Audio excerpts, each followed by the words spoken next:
Welcome to a Foxy Tech Tips tutorial on clearing your search history on the YouTube app.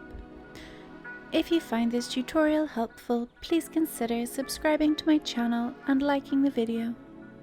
Open up the YouTube app and tap on your user icon in the top right corner.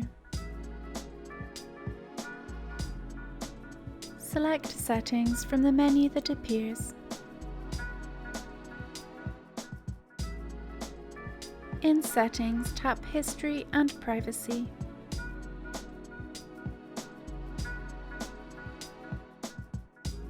Here you want to tap on Clear Search History, then tap on Clear Search History on the pop-up.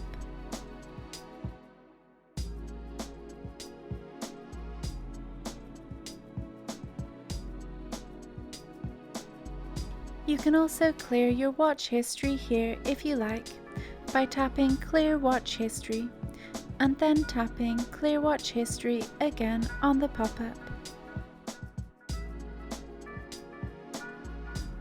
Your search history and watch history will now be cleared.